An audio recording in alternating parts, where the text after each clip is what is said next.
The Japanese station gate opens and closes in roughly a third of a second. That single physical fact explains something most Americans completely misread when they first see it.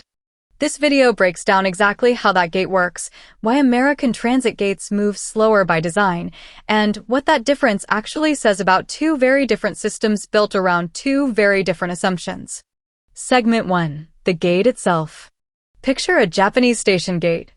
It is a pair of flat panels, roughly waist height, mounted on a low housing unit. You tap your IC card, a Suica or Pasmo card on the reader, and the panels swing open almost instantly. You walk through. They close behind you. The whole interaction takes well under a second from tap to step through. Here is what is actually happening in that fraction of a second. The IC card communicates with the reader wirelessly.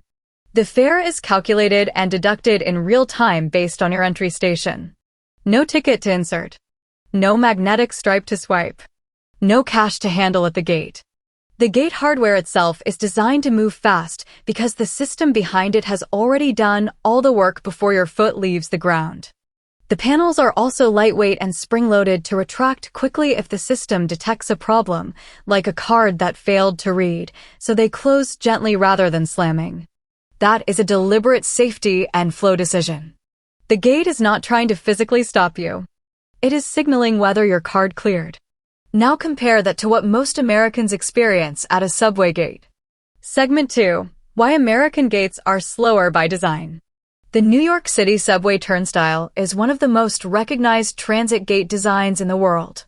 You swipe the Metro card, wait for the green light, then push through a rotating bar. Or, in newer stations, you tap a contactless card and push through a panel gate similar in shape to the Japanese version. The push step is the key difference. American transit gates, whether older turnstiles or newer tap-and-go barriers, almost always require a physical push to enter. That push is not a flaw. It is a fare enforcement mechanism. The gate physically resists until the payment clears. The resistance itself is the confirmation. Japanese gates do not work that way. The panels open before you push. You walk through because the system already confirmed your card. There is no resistance to overcome. The gate is open by default once payment clears, not closed until you force it open. That is not just a hardware difference. It reflects a different assumption about how transit users behave. American systems were historically designed with fare evasion as a primary concern at the gate level. The turnstile or push barrier is the enforcement point. Japanese systems move the enforcement upstream, into the card system, the station layout, and the exit gate, so the entry gate itself does not need to be a physical barrier. This is the part most Americans misread. They see the Japanese gate and think it is just a faster version of what they already know. It is not. It is a different philosophy about where in the system you put friction. Segment 3. What the gate reveals about trust and system design. Japanese station gates work as a pair. You tap in at the entry gate, and you tap out at the exit gate.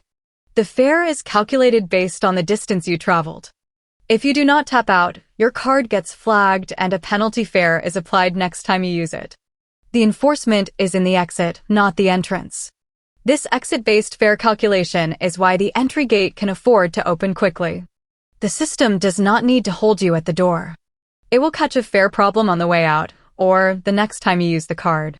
American transit systems have historically used flat fares or zone-based fares paid entirely at entry, which means all the enforcement has to happen at the front. The gate has to be sure you paid before you get through, because once you are on the platform, the system has no reliable way to check again. Neither system is simply better or worse. They are built for different fare structures and different infrastructure realities. But the result is a gate experience that feels completely different to anyone who has used both. The Japanese gate feels fast because the system was designed so the gate never had to be slow.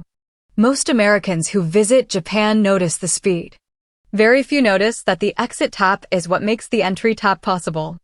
Next time you use a contactless card at any American transit gate and still have to push through, think about what that push is actually doing. And then ask yourself whether the same IC card that opens a Japanese station gate is quietly doing something else in Japan that has nothing to do with transit at all.